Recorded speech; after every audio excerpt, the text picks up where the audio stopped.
చిరకాల కోరికైనటువంటి SC reservation పైన గత అనేక సంవత్సరాల నుండి కూడా గోపేట గారు అదేవిధంగా శ్రీకర గారు మన టీఆర్ఎస్ రాష్ట్ర జిల్లా కార్యవర్గాలు అనేక ఉద్యమాలు చేస్తూ ఉంటారు.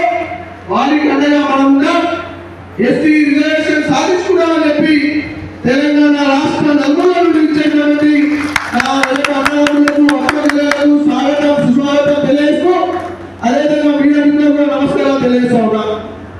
మిత్రులారా, ఈ దేశంలో ఒకే స్వాతంత్రం వచ్చినప్పటి నుండి ఈ 75 సంవత్సరాల స్వతంత్ర భారతదేశంలో మన రైతులు కేంద్ర ఐఏఎస్ ఐపీఎస్ సర్వీసులో ఎంతమంది ఉన్నారంటే వేల మీద లెక్క పెట్టిన సంఖ్యలో చాలా తక్కువ సంఖ్యలో మన రైతులు ఉన్నారనే విషయం నేను మీకు తెలియజేస్తా ఉన్నాను. మిత్రులారా, ఈ దేశంలో 29 రాష్ట్రాలు ఉంటే 18 రాష్ట్రాల్లో రైతులు ఎస్సీలుగా కొనసాగుతూ ఉన్నారు.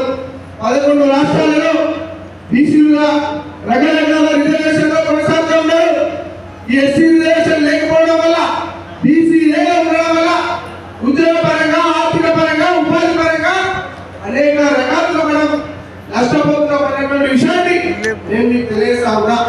గతంలో మీరు చూసుకున్నట్లయితే ఈ రాష్ట్ర ముఖ్యమంత్రిగా గతంలో ఉన్నటువంటి కేసీఆర్ గారు మన తెలంగాణ రిజర్వేషన్ పొంది ఆనాడు మనం వారిని డిమాండ్ చేస్తాం. ఈ రాష్ట్రంలో ఉన్నటువంటి తెలంగాణ రైతు సమాజాన్ని ఆర్థికంగా ఆదుకోవాలి.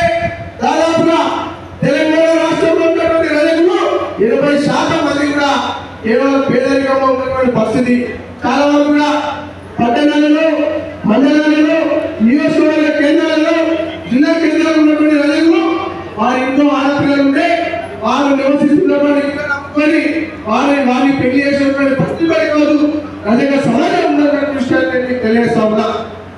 అందుకోసమనే మమ్మల్ని ఆర్థికంగా ఆదుకోవాలి, ఉపాధి కల్పించాలి అని చెప్పేసి మనం అనేక సంవత్సరాలుగా ఉద్యమాలు చేసిన కారణంగానే కేసీఆర్ గారు 102 జీవో తీసుకొచ్చి ఈ రాష్ట్రంలో ఉన్నటువంటి ప్రభుత్వ కార్యాలయాలు, ప్రభుత్వ పాఠశాలలు, గురుకుల పాఠశాలలు, పోలీస్ స్టేషన్లలో, తవకల్లో ఉన్నటువంటి ఆంధ్ర టోపీ పోస్టులు అధ్యక్షులకే కేటాయించాలని చెప్పేసి వారు 102 జీవో తీసుకొచ్చేందుకు చూసేటటువంటి సంఘటన ఉందంటే అది మన టీఆర్ఎస్ అని చెప్పేసి స్పష్టంగా తెలియజేస్తా ఉన్నా. అట్లనే